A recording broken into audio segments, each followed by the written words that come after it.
Hi, my name is Martinez-Lucas, and I'm an undergraduate researcher at the Multimodal Signal Processing Lab here at UTD.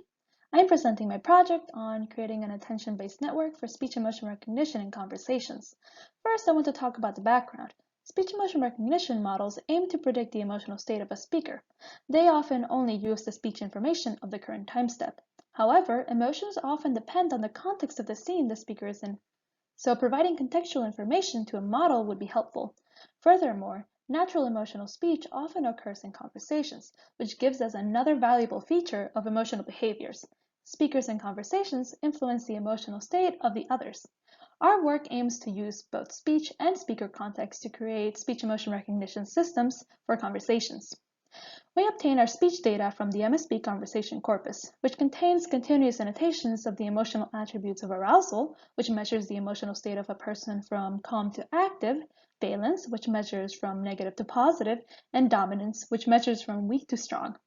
These traces contains the level of affect for each attribute at each frame of a conversation. However, frames are too short for effective emotion recognition. Therefore, we average these traces over 0.5 second long speech segments to get emotional attribute labels. We also have speaker activity annotations, which we turn into speaker labels for the segments. The next step is to build our speech emotion recognition systems. These models aim to predict the segment emotional labels in each conversation. We first extract the feature vectors for the segments to use as inputs. Our first model is a basic long short-term memory network that uses the past and present speech information to predict the emotional labels. Our second model contains an attention mechanism that uses the past and speech segments to predict the emotional label of the current segment. It differs from the LSTM model in that it gives priority to segments that are relevant to the current prediction, not just close in time. Our third model is an LSTM attention hybrid that uses the encodings of the LSTM model as the inputs to the attention mechanism. We first create groups that contain the speech encodings of the previous N segments and the encoding of the segment we want to predict the emotional state of. Then each group is passed through an attention layer to predict the emotional label. This model works well.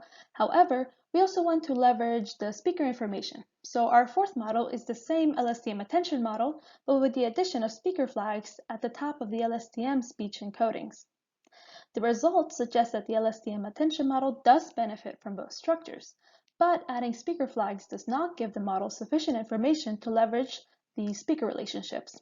Therefore, for future work, we want to create a 3D map of the speech segment encodings belonging to each speaker at each time step. Each row of the map would contain the speech encodings of the speech segments that a particular speaker was active in, as well as zero vectors for speech segments where the speaker cannot be heard. The advantage of this data map over the speaker flags is that it is a more direct way of telling the model when a speaker is active, as well as allowing for overlaps in speech.